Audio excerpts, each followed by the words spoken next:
Hello from the iPhoneblog.com and PreCentral.net. We are doing dual coverage of the iPhone 3GS and the Palm Pre. We are going to do a browser head-to-head.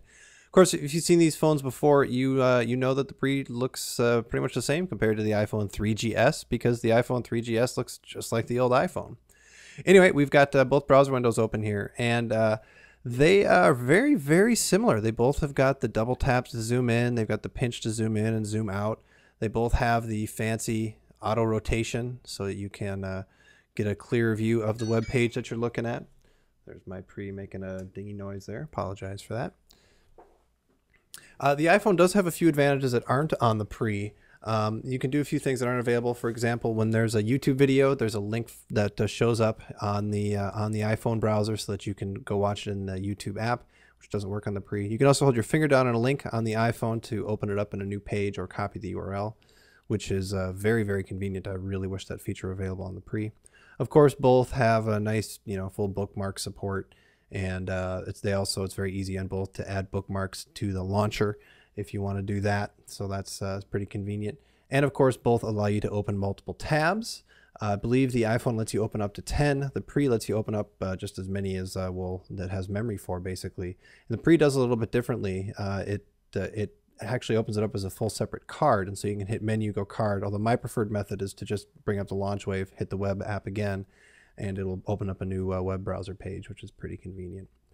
And so there you go. They both will tab out between different pages without a problem.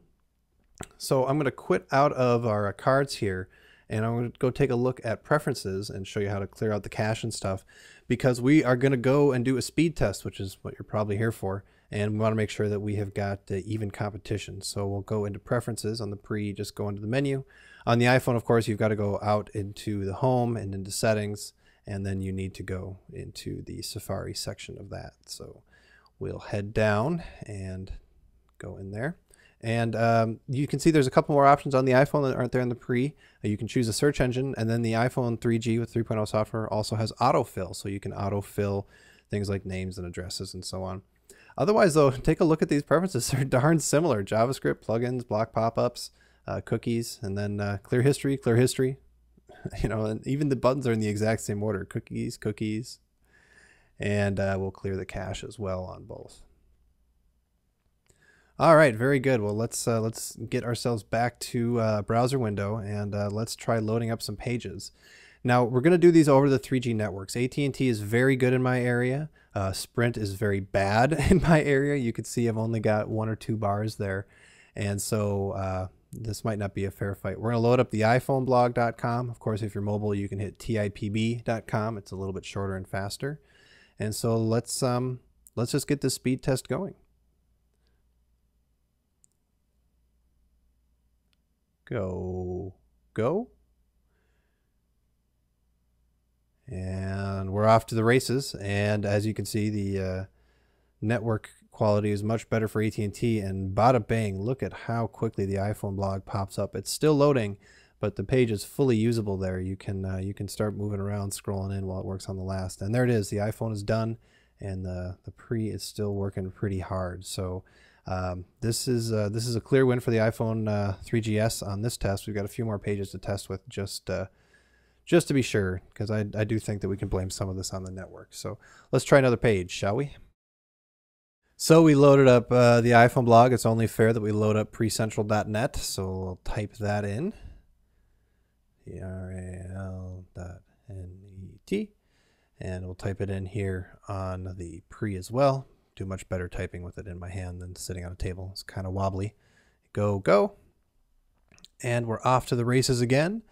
And again, the iPhone, early lead by the Pre, actually. Oh, and look at that. They both get to usable content at almost the exact same time. And you can see we're both zooming in on both of them, and they're both working on getting those last little bits of the page loaded up. And their iPhone 3GS just beat out the Pre. It's funny, actually, in my testing before I shot this video, the Pre was just beating out the iPhone 3GS. So it's a close one, but there the Pre is done. And let's open up another page here. Get that browser link. And let's go to crackberry.com. It is a fairly heavy page, and it's also in the family, so to speak. And so we'll go see how quickly we're able to load up that site. go, go.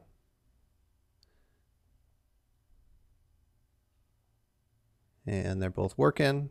And the iPhone takes the early lead on having browsable content pop up. And it's doing quite well with it, actually. And then the Pre is catching up as well.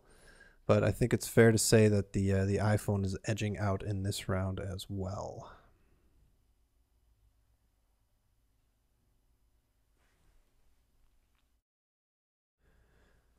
All right, so we've got that loaded up, and the Pre is still working. I think the time now is to move away from the 3G networks and give them a try on Wi-Fi, give them equal footing, so to speak. So to turn on Wi-Fi on the iPhone, you actually need to back out of the browser and go into your settings, and then go over to the Wi-Fi settings to turn that on. So we'll go do that. So we'll back out and settings and Wi-Fi and on, and select the network here, SBE Office 2.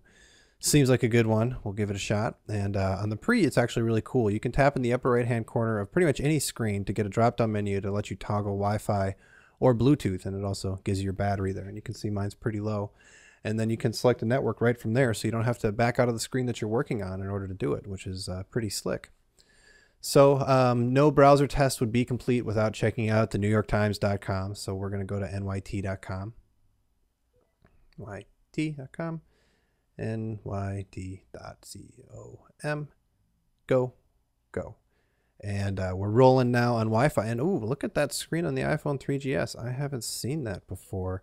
And the Pre, as you can see, is just rocking and rolling on Wi-Fi. It is just sucking her down really fast. And it is nearly done. We're going to try close out of that.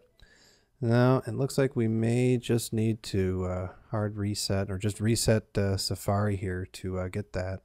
So we're going to do that. All right, well, we've actually reset the router. So I'm blaming that on the router, not on the iPhone, although it could have handled a little bit cleaner. So we'll load up the New York Times just to be fair, so you can get a relative comparison test of how it handled itself. And there, it loads up rather quick once it's got a decent Wi-Fi connection. So there you go. And now that we've got these both on working Wi-Fi, let's load up one more page on both of these over Wi-Fi, just to get one final test of how they compare to each other. And so we'll keep it in the family again. Let's go to NokiaExperts.com, our Nokia site. They've got a new phone over there too, if you hadn't heard, the Nokia N97. Although I got to say, Matthew said he wasn't super fond of it, but he's pretty fond of it. So load up Nokia Experts. Little typing error action there. Convenient.com button. You can see on the Pre, you can actually search Google and Wikipedia right from the URL rather than having to go to a separate field for it, which is pretty cool. And so we're loading up over Wi-Fi, and look at that. The iPhone is killing. It's got plenty of speed here, but the Pre's no slouch either. So I'm going to go ahead and say that the iPhone 3GS is beating the Pre just a little bit on speed on the browser, and also on functionality. But the browser on the Pre is, well, it's no slouch. It's certainly better than what I've found on most other smartphone platforms. So maybe not a differentiating factor, but if it were, it's the iPhone.